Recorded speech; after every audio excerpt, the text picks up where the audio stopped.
Am I the only person that is sitting in their car right now after being in the grocery store and just realizing that the math is not mathing no matter what you do? No matter what I cut, no matter what I put back, no matter what I do for cooking from scratch. I can't cut anymore.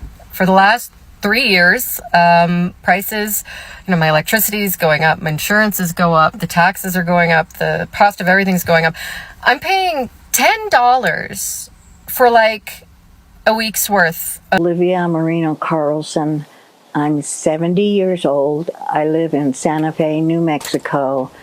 I cannot afford to retire. The people who are in their 60s and 70s right now worked their entire lives believing that when they were in their 60s and 70s, they would be able to retire and enjoy that time to themselves. They worked their entire lives. Now they're in their 60s and 70s, and because of the cost of living, these people cannot retire.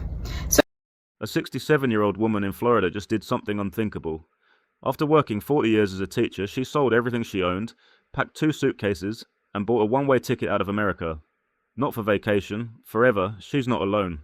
Hundreds of thousands of American retirees are making the same choice. These aren't wealthy adventurers seeking exotic thrills. These are ordinary people who worked their entire lives, paid their taxes, followed every rule in the playbook, and now they're being forced to leave the country they spent decades building. But here's what makes this even more shocking. They're not leaving because they want to. They're leaving because staying in America has become financially impossible. The retirement they were promised, the golden years they worked 40, 50 years to reach, simply doesn't exist anymore. Not in the country that promised it to them. What's happening in America that's pushing retirees to foreign shores? Why are people who fought in wars, who taught our children, who built our infrastructure, now fleeing to Thailand, Mexico and the Philippines just to survive? And why are they finding the retirement they dreamed of only after they leave? Let's start with the promise that broke everything. For decades, Americans were sold a simple deal. It was the cornerstone of the American dream.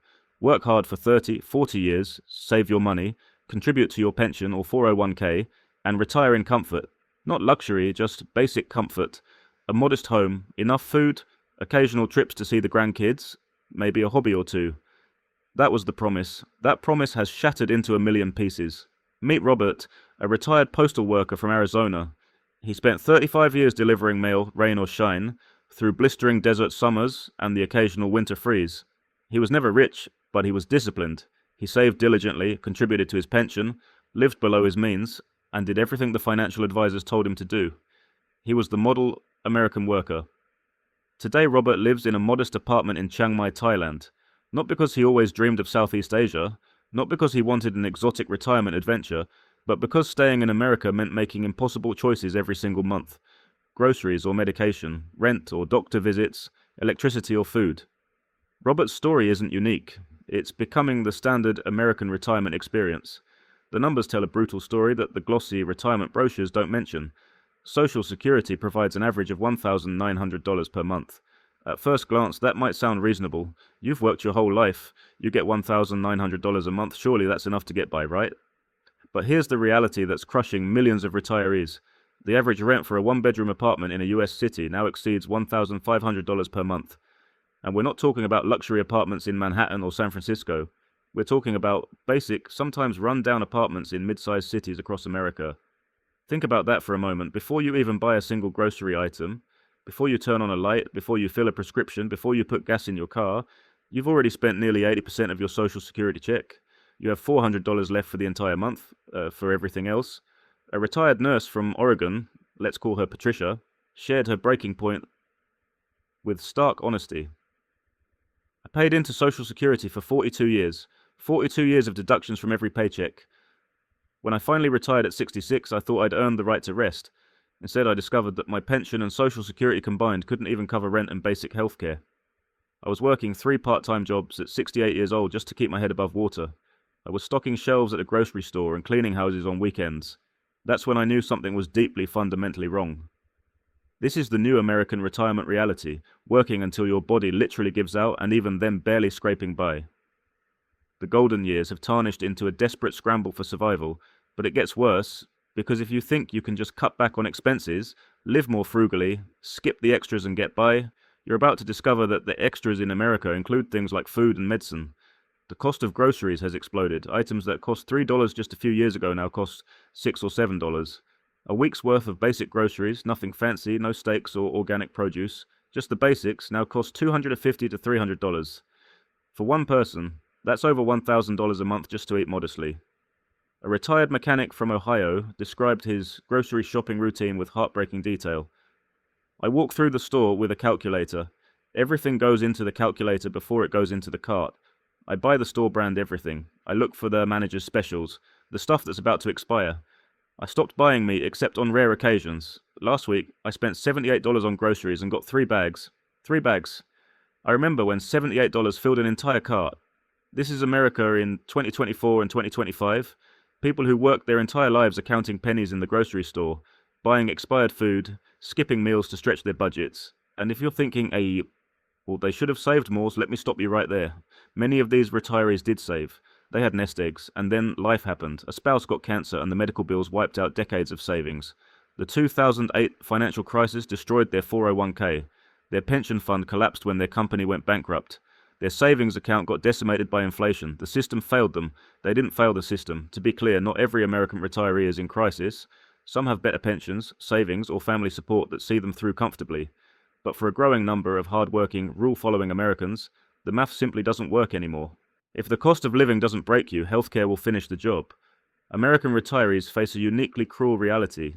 Right when your body needs the most medical attention, right when decades of wear and tear start catching up with you, the cost of healthcare becomes completely, utterly unaffordable. Let's talk about Medicare for a moment, because there's a massive misconception that once you hit 65, you're covered. Medicare helps, absolutely, but the gaps in coverage are enormous, and the out-of-pocket costs can be financially devastating. Medicare doesn't cover dental, it doesn't cover vision, it doesn't fully cover prescription drugs, it doesn't cover hearing aids, the things that seniors actually need. Not covered or only partially covered, and the premiums, deductibles, and co-pays add up to hundreds or thousands of dollars every single month. A retiree in Miami, let's call him David, recounted his wake-up call with painful clarity. I needed a routine procedure on my knee. I'd been putting it off for 2 years because I was scared of the cost, but the pain got so bad I could barely walk. Even with Medicare, my share of the cost was going to be $8,000.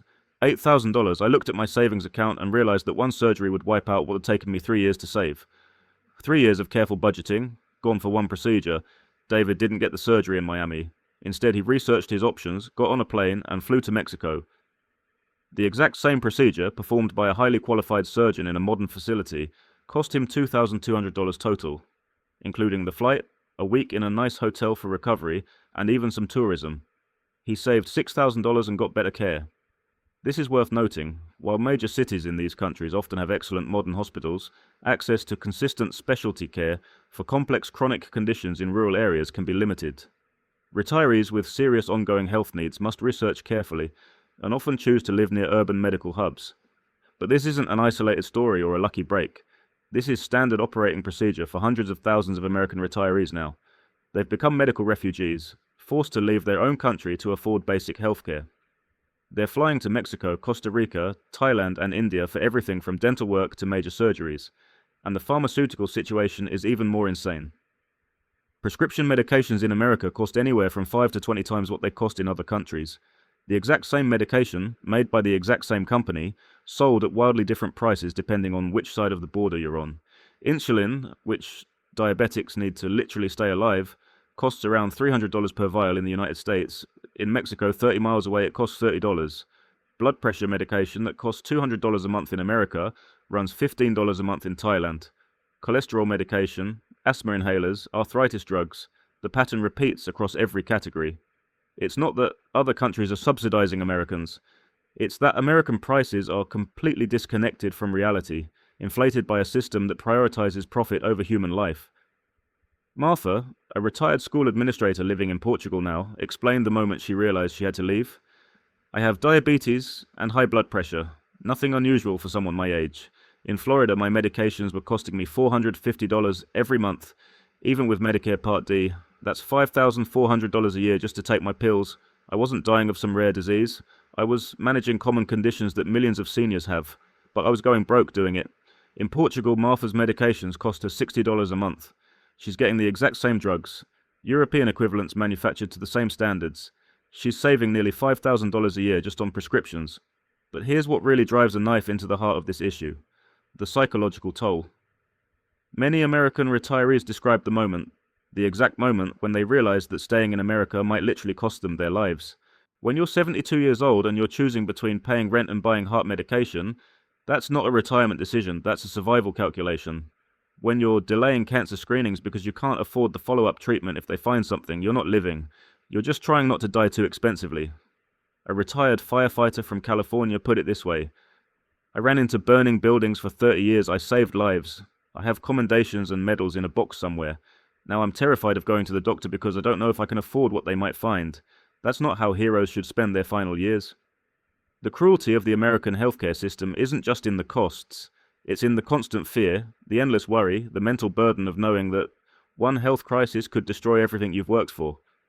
Retirees aren't relaxing and enjoying their golden years. They're lying awake at 3 a.m., wondering if that pain in their chest is serious and whether they can afford to find out. Housing has become the final breaking point for countless American retirees. The American dream included home ownership. Own your home, pay off the mortgage, and at least in retirement you'll have a roof over your head without a monthly housing payment. That was supposed to be the safety net, but that safety net has been shredded. Property values have skyrocketed across America, which sounds like great news if you're a homeowner, right? Your house is worth so much more than you paid for it. Except property taxes are based on those inflated values, and those taxes don't care that you're on a fixed income. They just keep climbing year after year, crushing people who thought they'd finally achieved housing security. A retired couple from Texas, married for 48 years, shared their story with visible pain. "We bought our house in 1994 for $80,000. We were so proud. We paid it off in 2009, right before I retired. It felt like winning, like we'd finally made it. Our house is now valued at $420,000. We don't want to sell it. This is our home. We raised our kids here. But our property taxes have nearly tripled. We're now paying $9,000 a year just in property taxes. On Social Security and a small pension, we can't keep up. We're being taxed out of our own home." Think about that. You spend 30 years paying off your house. You finally own it free and clear. And then the government says, "Actually, you need to keep paying us thousands of dollars every year or we'll take it from you." And those payments keep increasing while your income stays frozen. For retirees who are renting, the situation is even more desperate. Landlords can raise rents annually, and in many states, there's virtually no limit on how much they can increase it. A retiree who's been in the same apartment for 10 or 15 years, who's been a perfect tenant, can suddenly receive a notice that their rent is going up 25%, 30%, sometimes even 50%, and they have 60 days to either pay or leave. Where do you go at 74 years old when your rent jumps from $1,200 to $1,650? You're too old to physically move heavy boxes. You're on a fixed income that hasn't increased. You've been a good tenant for years, but the market doesn't care about loyalty. "I cried when I got the notice," shared a retired librarian from Colorado. "I'd lived in that apartment for 14 years. I knew every neighbor. I knew which floorboards creaked. It was my home. Then I got a letter saying my rent was increasing from $1,100 to $1,500. Where was I supposed to find an extra $400 a month? I was already eating rice and beans 3 times a week." And here's the cruelest irony of all. Downsizing doesn't help. You'd think moving to a smaller place would be the solution, right? Cut your housing costs by moving into something more modest. But smaller apartments in so-called senior living communities often cost more than full-size homes did a decade ago. These senior apartments are marketed as solutions, as age-friendly housing with amenities. But they're charging $1,800, $2,000, $2,500 a month for a studio or one bedroom. You're paying premium prices for less space, and they call it a privilege. A retired construction worker described his research into senior housing. "I looked at every senior apartment complex within 30 miles of my town. The cheapest one was $1,750 a month for a 500 square foot studio. No kitchen, just a microwave and a mini fridge. Community dining room, where you had to pay extra for meals. And they called it affordable senior living. I was paying $900 for a 2-bedroom house. Affordable for who?" Now contrast this nightmare with what American retirees are discovering abroad.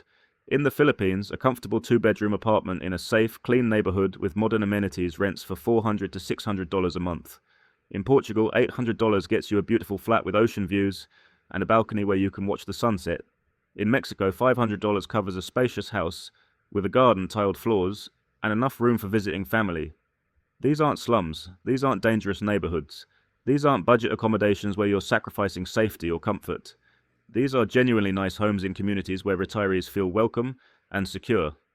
A retired teacher now living in Ecuador described her housing situation. I pay $450 a month for a 2-bedroom apartment with a balcony and a view of the mountains. It's in a safe building with security. My neighbors are friendly. There's a market 2 blocks away. In Wichita, I was paying $1,300 for a 1-bedroom apartment with thin walls and a parking lot view. The math isn't even close. The housing crisis for American retirees isn't just about money, though money is certainly a huge part of it. It's about dignity.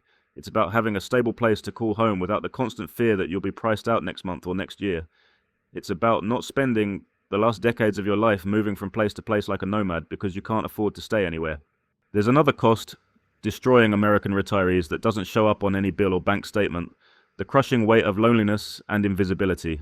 American culture is obsessed with youth, productivity, and economic value. If you're not producing, if you're not contributing to GDP, if you're not in the workforce generating value, American society has very little use for you.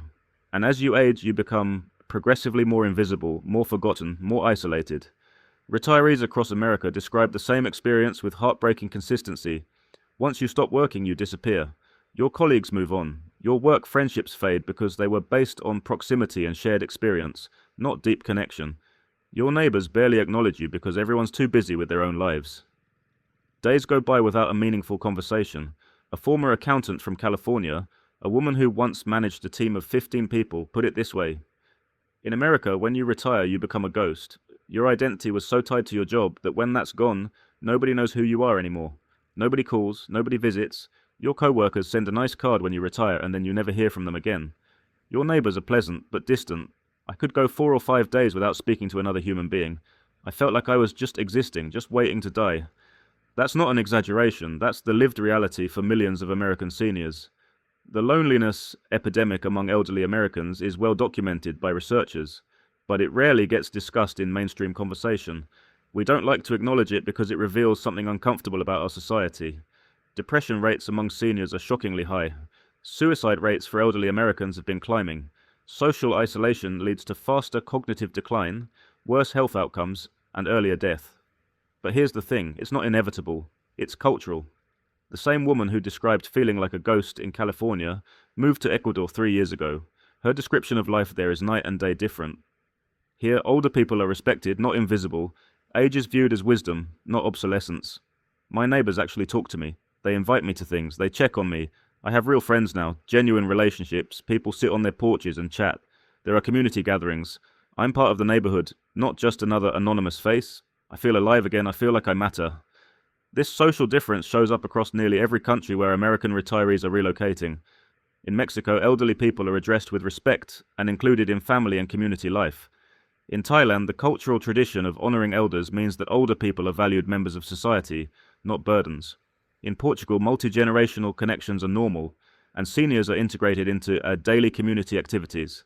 It's a stark contrast to the American experience of aging, where retirement often means isolation, where senior living facilities warehouse the elderly away from mainstream society, where old age is treated as an unfortunate condition to be managed rather than a natural stage of life to be honored. A retired police officer now living in Mexico shared his observation. In the US, I felt like I was slowly being erased. Here, people actually see me. They talk to me, they ask my opinion, they invite me to celebrations. I'm not just the old guy. I'm a person with value. The mental health impact of this cannot be overstated. When you feel invisible, when you feel like your life no longer matters, it affects everything. Your will to live diminishes. Your health deteriorates faster. You stop taking care of yourself because what's the point? But when you feel valued, when you feel connected, when you have purpose and community, you thrive. You wake up with reasons to get out of bed. You have people to see and things to do. Life has meaning again. Many American retirees abroad describe their relocation as a rebirth or a second chance at life. They're not being dramatic. They're describing the profound difference between existing in lonely isolation and actually living with purpose and connection. Let's put aside the emotional arguments for a moment and just look at the numbers. Because the math of retirement in America versus retirement abroad is so starkly different that once you see it, you can't unsee it. Here's a realistic monthly budget for a modest retirement in the United States, and we're talking modest, nothing fancy, just basic living. Rent for a 1-bedroom apartment, $1,500. healthcare, insurance premiums, and out-of-pocket costs, $600, groceries for one person, $400, utilities, electric, water, internet, phone, $200, transportation, car payment or bus fare, gas, insurance, maintenance, $300, prescription medications, $150, miscellaneous, clothing, household items, emergency fund, $150, total $3,300 per month. And remember, this is living frugally. This is buying generic brands, cooking all your meals at home, driving an old car, never eating out, skipping entertainment, avoiding any luxuries. This is bare-bones survival mode, and it requires $3,300 per month. The average Social Security check is $1,900. You're already $1,400 short every single month. Where does that money come from? Savings get drained. Credit cards get maxed out. You take out a reverse mortgage on your home. You go back to work part-time. You ask your kids for help, which crushes your pride. Now let's look at the same person living in Thailand or the Philippines, maintaining the same survival mode quality of life, or even better. Rent for a nice 2-bedroom apartment, $500, healthcare, out-of-pocket high-quality private facilities, $100, groceries, fresh local food, $250, utilities, $80, transportation, mostly taxis and occasional scooter rental, $60, prescription medications, $30, entertainment, dining out, activities, $200, miscellaneous, $100, total, $1,320 per month. Hear that again, $1,320 per month, and this includes money for entertainment and dining out, things that are completely off the table in the American budget. That's the math that's driving hundreds of thousands of American retirees out of the country. It's not a small difference. It's not a marginal improvement. It's the difference between stress and peace, between barely surviving and actually living. A retired teacher now living in Vietnam explained it this way. In Ohio, I counted every single penny. I knew exactly how much money was in my checking account at all times because one unexpected expense could destroy me. Going out to dinner was a luxury I could afford maybe once every 2 months, and even then I felt guilty about it. Here in Vietnam, I eat at restaurants 3 or 4 times a week. I take weekend trips to the beach. I hired someone to help clean my apartment twice a week, which cost me $40 a month and provides her with income she needs. I'm living better than I ever did while working full-time in America, and I'm spending less than half of what it cost me just to survive in Ohio. This isn't about living in poverty abroad. This isn't about slumming it in dangerous neighborhoods to save money. This is about the same quality of life, or significantly better quality of life for a fraction of the cost. Fresh food is cheaper. Housing is cheaper. Healthcare is cheaper. Transportation is cheaper. Everything except imported American products is dramatically less expensive. And here's what really drives the point home. Many American retirees abroad aren't just surviving, they're thriving. They're saving money. They have emergency funds again. They can afford to visit their families back in the States occasionally. They can help their grandchildren with college expenses. They have financial breathing room for the first time in years. A retired postal worker in the Philippines sends $200 a month back to his daughter in California to help with his grandson's daycare costs. I could never have done that living in the States, he said. I was drowning there. Here, I'm comfortable enough that I can actually help my family. That's the real story behind the numbers. It's not just about personal survival. It's about having enough that you can be generous, that you can help the people you love, that you can live with dignity instead of desperation. What finally pushes an American retiree to make the enormous decision to leave their country? It's rarely one single catastrophic event. It's the accumulation of 1,000 small defeats, 1,000 moments of indignity, 1,000 times you had to choose between two things that should both be basic rights. It's the morning you wake up at 70 years old and realize you're living paycheck to paycheck again, just like you were at 25, except now your body hurts and you're out of time to fix your situation. It's the moment you're standing in a pharmacy and you choose not to fill one of your prescriptions because you can't afford all of them, and you're trying to calculate which medication you can live without. It's eating the same cheap meal 3 days in a row, not because you like it, but because it's all you can afford. It's the third time your landlord raises your rent in 5 years and you have nowhere else to go. It's sitting alone in your apartment on Christmas because you couldn't afford gas money to drive to see your family. It's the realization, the soul-crushing realization, that you worked for 40 years to end up in fear. Fear of medical bills, fear of eviction, fear of running out of money before you run out of life. A retired veteran from Colorado described his breaking point with raw honesty. I fought for this country in Vietnam. I took a bullet for this country. After I got out, I worked construction for 38 years. I destroyed my back and my knees, building office buildings and shopping malls. I did everything I was supposed to do. I was a good citizen. I paid my taxes. I voted in every election. I volunteered with the VFW. He paused and his voice cracked slightly. Then my wife got cancer, stage 3.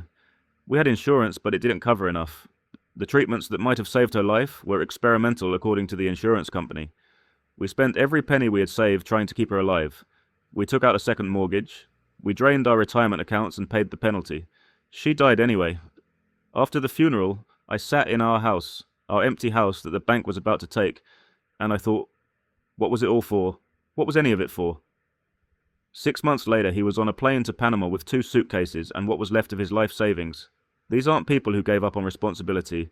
These are people who fulfilled every responsibility, honored every commitment, played by every rule, and got nothing in return but stress, poverty, and the slow destruction of their dignity. A retired nurse named Helen described her decision to leave as choosing myself for the first time in my life. She explained, "For 45 years I put everyone else first. My patients, my family, my community. I worked double shifts, I worked holidays. I worked through pain and exhaustion because that's what nurses do. When I retired, I thought I'd finally earned the right to rest. Instead, I was working 2 part-time jobs just to afford rent and insurance. I was 67 years old, standing on the concrete floors for 6-hour shifts, coming home with my feet and back screaming. One day I just stopped. I sat down and did the math and realized that dying exhausted in America or living comfortably in Mexico were my only 2 choices. So I chose Mexico. And for the first time in my life, I chose myself."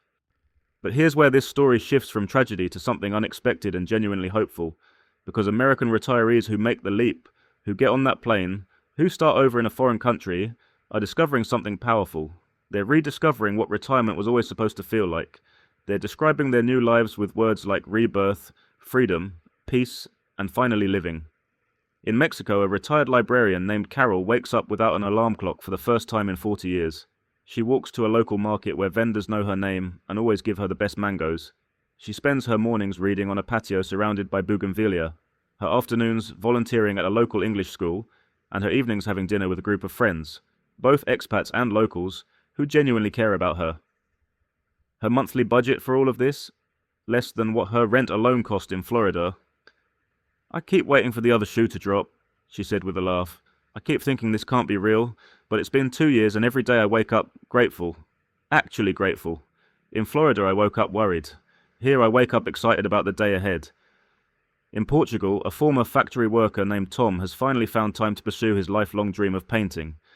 He joined a local art class taught by a retired Portuguese artist. The class costs $40 a month and includes supplies. Once a week, the class goes out to paint landscapes together. Tom has sold 3 paintings in local galleries. "I worked in a factory for 42 years, Tom said. "I always told myself that when I retired, I'd have time for art. But in Pennsylvania, retirement didn't mean time for art. It meant time for a second job stocking shelves at Home Depot, because my pension wasn't enough. Here, I actually get to be who I always wanted to be." In Malaysia, a retired nurse named Janet volunteers at a community center teaching English to children. She doesn't get paid, but she doesn't need the money because her cost of living is so low. What she gets is purpose, connection, and the joy of seeing kids learn. "In America, I felt useless after I retired," Janet explained. "Like I'd been put out to pasture. Here these kids' faces light up when they see me coming. They run up to me yelling, 'Teacher, teacher!' I matter again. I have a reason to get up in the morning." These stories aren't outliers. They're not cherry-picked examples of the lucky few. Talk to American retirees abroad and you hear the same themes over and over. Relief, joy, community, purpose, peace. Many describe feeling 10 years younger. The stress of American retirement was aging them rapidly. Constant financial worry, social isolation, fear about healthcare, all of it was taking a physical toll. Away from that stress, living in affordable comfort with social connections and purpose, they feel healthier and happier. There's a practical element that affects retirees more than people realize: the weather and climate. It sounds simple, almost trivial, but the impact on quality of life is enormous. Seasonal depression is a real and serious condition, especially for older adults. Spending half the year in cold, dark conditions doesn't just affect mood, it affects physical health. Joint pain worsens in cold weather. Heating bills spike, draining already tight budgets. Snow and ice make going outside dangerous for people with balance or mobility issues. Winter isolation sets in when it's too cold to leave the house. For retirees living on fixed incomes in northern states, winter is a 6-month nightmare. You're cold, you're stuck inside, your heating bills are astronomical, and you're at risk of falling every time you step outside. American retirees in tropical and temperate climates describe the simple, profound joy of year-round sunshine and warmth. Being able to sit outside in January, walking to the market in December wearing a t-shirt, growing vegetables and flowers all year, swimming in the ocean whenever they want. A retired couple from Minnesota, married for 51 years, shared their perspective. We spent 51 winters in Minnesota, 51 years of shoveling snow, scraping ice off windshields, paying ridiculous heating bills, and being trapped inside for months at a time. We spent thousands of dollars every year on winter coats, boots, salt for the driveway, snow removal, emergency heating repairs when the furnace would break down in January. They're now in Costa Rica. Every single day feels like summer vacation. We eat breakfast on our porch watching hummingbirds. We walk on the beach every evening. We sleep with the windows open. Our utility bills are a fraction of what they were in Minnesota. And we're healthier. My wife's arthritis is so much better in the warm climate. My seasonal depression is just gone. We should have done this 20 years ago. The health benefits of consistent warm weather for older adults are significant. Less pain, better mobility, more time spent outdoors getting exercise and vitamin D, lower stress levels. These aren't small things when you're in your 70s and 80s. But leaving isn't easy, even when it's financially necessary, even when it might save your life. It comes with profound emotional costs. Many American retirees describe overwhelming guilt. They feel like they're abandoning their country. They're leaving children and grandchildren behind. They're saying goodbye to places filled with decades of memories. They're admitting that the American dream failed them, and that admission feels like betrayal. One grandfather named Richard explained through tears, "My kids told me I should stay. They wanted me close to the grandkids, but they couldn't help me financially. They have their own struggles, their own mortgages and student loans and daycare costs. I had to choose between being a burden to them or building a life I could actually afford. It broke my heart. I felt like the worst father, the worst grandfather." He paused. "But I also couldn't let them watch me suffer. I couldn't let my grandkids see their grandfather choosing between food and medicine.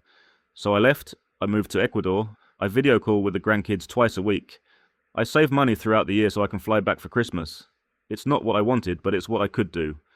Many retirees who move abroad maintain strong connections through technology, video calls with family, Facebook groups with friends from back home, streaming American TV shows to feel connected to home. Some are able to afford occasional visits back to see family, especially since their lower cost of living abroad allows them to save money for travel. Others are hopeful that eventually their children might join them. "My daughter visited me last year in Portugal," said one retiree. "She fell in love with it. She works remotely now, and she's seriously considering moving here with her family. She could have a better quality of life, her kids could grow up in a safer environment, and we'd all be together again. That's the dream." The grief is real too. Leaving America means leaving a lifetime of memories. The house where you raised your kids, the community where you volunteered, the church or synagogue or mosque where you worshipped, the familiar streets and shops and rhythms of life. "I cried for the first 3 months in Mexico," admitted one retiree. I grieved for the life I thought I'd have, the retirement I'd imagined. I grieved leaving my hometown. I grieved that America had let me down after I'd given it everything. But you know what? After those 3 months, I started to heal. I started to realize that I'd made the right choice, that I deserved to live without constant fear and stress, that it was okay to choose myself. This isn't a story about wealthy retirees seeking exotic adventures or second homes abroad. That's the old stereotype of the expat retiree. The comfortable, upper-middle-class person with plenty of money looking for something different. The new wave of American retirees leaving the country looks completely different. The fastest growing segment of American expat retirees are working and middle-class people. Teachers, nurses, postal workers, factory workers, office administrators, tradespeople, small business owners. These are people who spent their lives in ordinary jobs, who followed the rules, who saved what they could, and who discovered that it simply wasn't enough. They're not leaving for adventure, they're leaving for survival. Single women make up a particularly large and vulnerable portion of this group. Women typically earn less over their careers, they're more likely to have taken time off for caregiving responsibilities, and they live longer than men on average, which means their retirement savings have to stretch further. The statistics on retirement poverty among single women are devastating. Margaret, a 71-year-old former office manager, lived in Seattle for 30 years before moving to Panama. "I worked for the same company for 28 years. I thought I was doing okay. I had a modest 401k, and I qualified for Social Security. But as a single woman who never remarried after my divorce, I was living on about $2,200 a month total. In Seattle, I could barely survive. My studio apartment was $1,400. After rent, utilities, food, and insurance, I had maybe $100 left each month. One car repair or dental emergency would have destroyed me. In Panama, Margaret lives in a one-bedroom apartment with a balcony overlooking the city. She pays $650 a month. She has money left over to save, to enjoy life, and to help her daughter back in the States occasionally. I finally have financial security as a single woman, she said. That's something I never had in America. There are also retired couples who worked their entire lives and thought they'd saved enough, only to watch inflation and rising costs destroy their nest egg. They're finding that 2 social security checks still aren't enough to live in the country where they paid into the system for 4 decades. Veterans make up another significant portion of American retirees abroad. Men and women who served their country, who fought in wars, who sacrificed years of their lives in military service, are now fleeing the country they defended because they can't afford to live here. The bitter irony isn't lost on them. One Marine Corps veteran in Thailand said, "I took an oath to defend America against all enemies, foreign and domestic. I served 2 tours in Iraq. I came home with PTSD and a bad back. And now the country I fought for has made it impossible for me to retire here with dignity. I'm not angry, I'm just tired, and I'm tired of being scared about money all the time." These are the faces behind the statistics. These are real people with real stories, and they're all making the same heartbreaking choice to leave. So where are American retirees going? What countries are becoming the new retirement destinations for people fleeing the broken American system? The most popular destinations share some common characteristics: significantly lower cost of living, decent healthcare infrastructure, stable governments, warm climates, and welcoming attitudes toward foreign retirees. Mexico has become the number 1 destination for American retirees, with an estimated 1.5 million Americans living there, many of them retirees. The proximity to the United States makes it easy to visit family. The cost of living is a fraction of US prices. The weather is warm.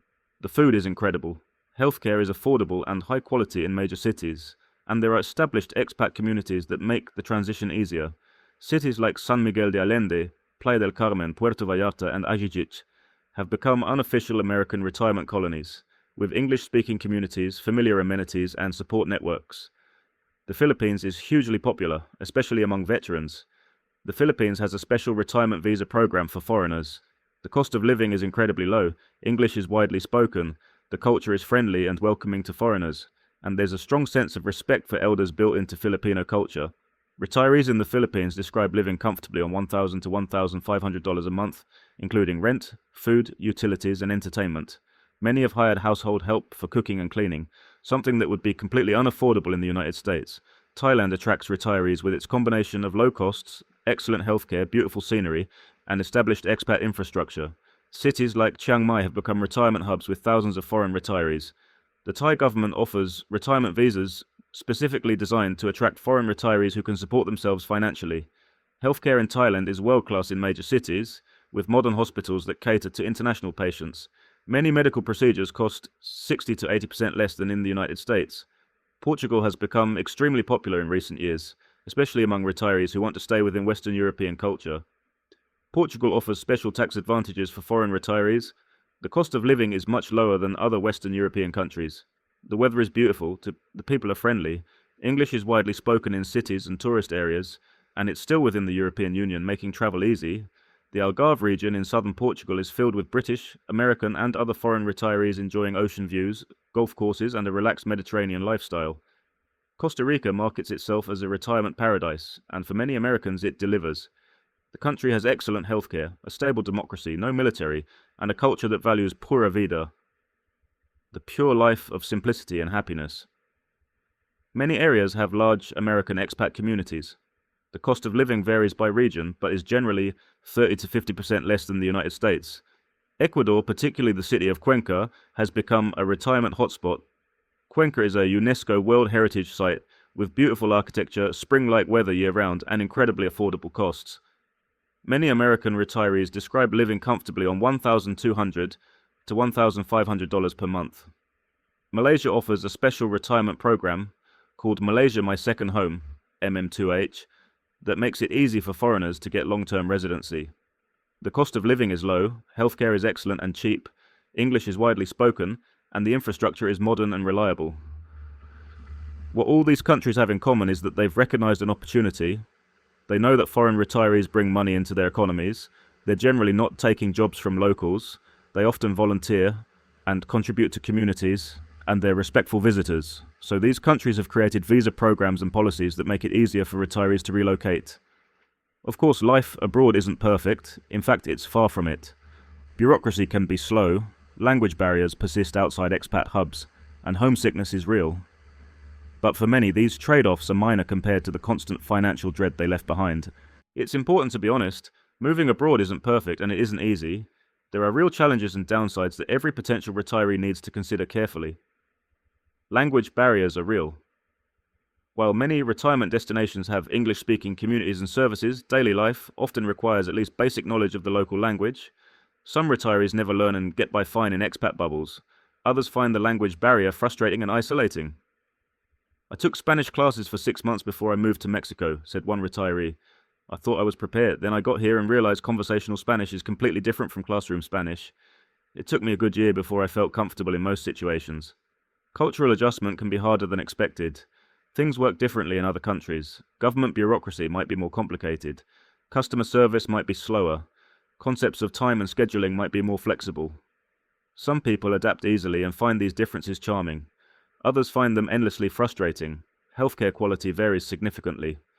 While major cities in countries like Thailand, Mexico, and Costa Rica have excellent modern hospitals with well-trained doctors, rural areas they do have very limited healthcare access. Retirees need to research carefully and often choose to live in or near cities specifically for healthcare access. Being far from family is the biggest downside for most retirees. Video calls help, but they're not the same as being there for birthdays, holidays, and life events. Missing out on time with grandchildren is painful. Being unable to easily help adult children when they need support is hard. One retiree put it bluntly, "This is the price of financial survival," or isiamd. "I wish I could be near my grandkids. I wish I could be at every football game and school play. But I also can't go bankrupt trying to live in the same city as them, so I make the best of it." Legal and visa complications can be stressful. Every country has different requirements for long-term stays. Some require proof of income. Some require health insurance. Rules can change. Paperwork can be extensive. Many retirees hire lawyers or consultants to help navigate the process. I suggest you do that if you're considering retiring abroad. And lastly, going back isn't always easy. Some retirees sell everything to move abroad. If they change their minds or have a family emergency that requires returning to their home country, re-establishing themselves in America can be extremely difficult and expensive. Despite these challenges, the vast majority of American retirees who move abroad say they'd make the same choice again. The financial freedom and improved quality of life outweigh the downsides. 20 years ago, retiring abroad was much harder. Communication with family back home meant expensive phone calls. Financial transactions were complicated. Finding housing required physically being in a country for weeks. Healthcare for foreigners was uncertain.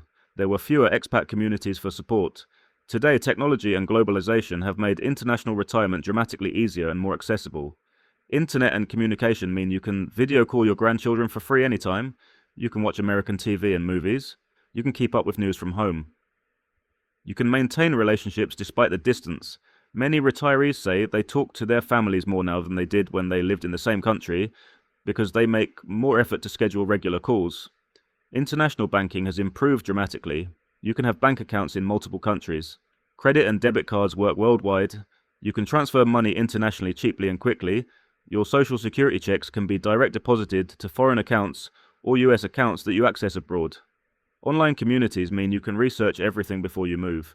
There are Facebook groups, forums, YouTube channels, and blogs run by American and Western expats in every major retirement destination. You can ask questions, get recommendations, learn from others' experiences, and even make friends before you arrive. Established expat infrastructure exists in most major retirement destinations now. Real estate agents who specialize in helping foreign retirees, lawyers who handle visa applications, doctors who speak English, social clubs and organizations for expats, English language newspapers and radio stations, churches and synagogues that serve foreign communities. Medical tourism infrastructure has developed specifically to serve foreign patients. Hospitals in Thailand, Mexico, Costa Rica, and other countries have international patient departments with English-speaking staff.